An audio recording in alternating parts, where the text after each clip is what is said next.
سوال یہ پوچھا گیا ہے کہ بدنامی کے خوف اور ڈر کی وجہ سے کیا حمل کا اسقاط کروانا درست ہے، ابارشن کرانا یہ جائز ہے یا ناجائز ہے؟ تو پہلی بات تو یہ سن لیں کہ اگر خدا نخواستہ یہ زنا کی وجہ سے ہوا ہے، بدکاری کی وجہ سے ہوا ہے، تو دونوں کو یعنی مرد کو عورت کو اللہ کی بارگاہ میں توبہ کرنی چاہیے اور آئندہ اس گناہ سے باز رہنے کے اللہ کے ساتھ وعدہ کرنا چاہیے۔ دوسری بات اب یہ رہ گئی کہ کیا حمل کس مدت تک یا کب تک اسقاط کروا سکتے ہیں، ابارشن کروا سکتے ہیں؟ تو اس کی مدت جو حدیث مبارکہ کے اندر آئی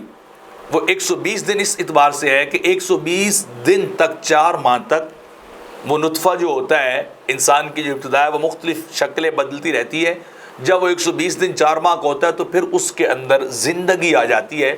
تو فقہاء نے لکھا ہے کہ اگر تو کوئی بیماری وغیرہ ہو، کوئی شرعی عذر ہو، اس طرح کا کوئی اور معاملہ ہو، یعنی والدہ کی صحت کا معاملہ ہو، وہ بچے کی کوئی گروتھ کا معاملہ ہو، تو پھر 120 دن سے قبل جب تک اس میں روح نہ آ جائے، روح نہ پھونک دی جائے، اس وقت تک اسقاط حمل کو کروایا جا سکتا ہے، لیکن وہ شرعی عذر کے ساتھ، کسی شرعی عذر کی وجہ سے اگر اس کے اندر روح پھونک دی جائے تو پھر تو قطعی طور پر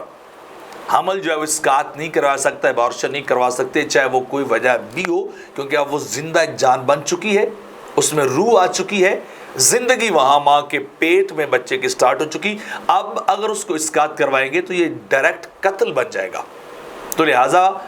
کوشش کرنی چاہیے کہ اگر کوئی ایسا معاملہ ہو جائے تو اس کو 4 ماہ تک کا معاملہ ہو جائے تو پھر بچے کو چلنے دینا چاہیے، اس کا اسقاط جو ہے وہ نہیں کروانا چاہیے۔ باقی رہے گی بدنامی کی بات، تو بہرحال یہ قاعدہ میں نے بیان کر دیا کہ اس سے قبل جب تک روح نہ ہو، پھر بھی کچھ فقہاء نے اس بات کو لکھا ہے کہ پھر بھی یہ جائز، اگر وہ ناپسند کرتے ہوں یا بچہ نہ چاہتے ہوں تو اسقاط کروا سکتے ہیں، لیکن 4 ماہ کے بعد کسی صورت میں اسقاط نہیں کروا سکتے۔